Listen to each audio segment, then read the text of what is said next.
I watched this programme the other day, and it was about this chap who'd been at sea for 60 odd days. I was 73 it might have been. All numbers.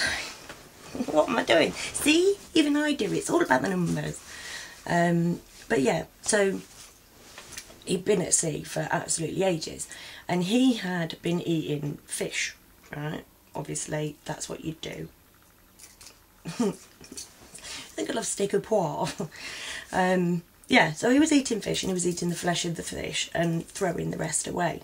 And he had basically, he was like, his body was shutting down because apparently, like if you just have a flesh only diet, you only get the protein, but without all the minerals and everything which goes with it, your body will actually eventually shut down.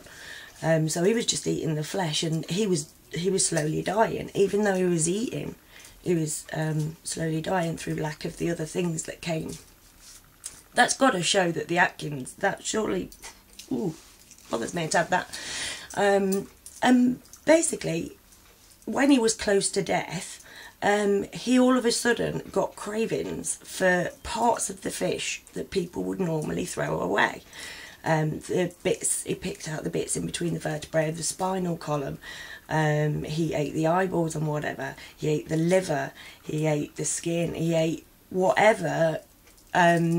Like, he ate all the other stuff, and he really loved it. To him it was like, wow, this is just fantastic. Oh yeah, get me some more liver.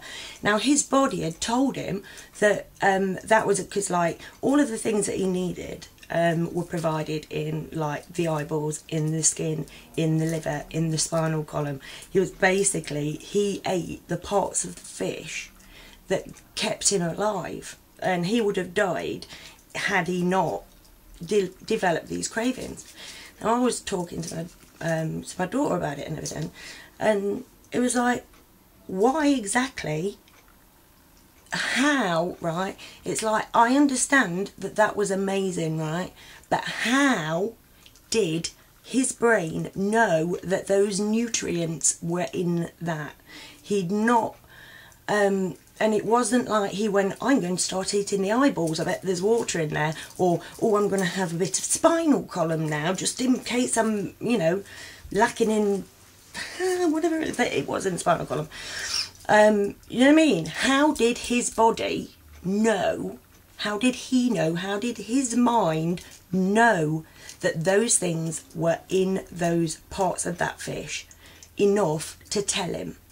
And this is where I think it's sort of like, it's where you really come close to the all, to the collective energy that we're all a part of. Yeah. So how did this man's mind know that the eyeballs contained water? How did it know that he was meant to be eating the bits of the spinal column? How? You know, it's that has to be coming from somewhere else.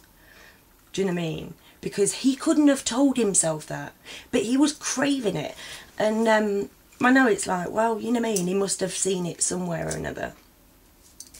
My very own daughter, when she was pregnant with my granddaughter, because we were talking about this the other day as well, she developed a mad craving for beetroot. Now, she normally hates beetroot, she never liked it, and then she got this mad craving for it, and she ate two jars of it in a day.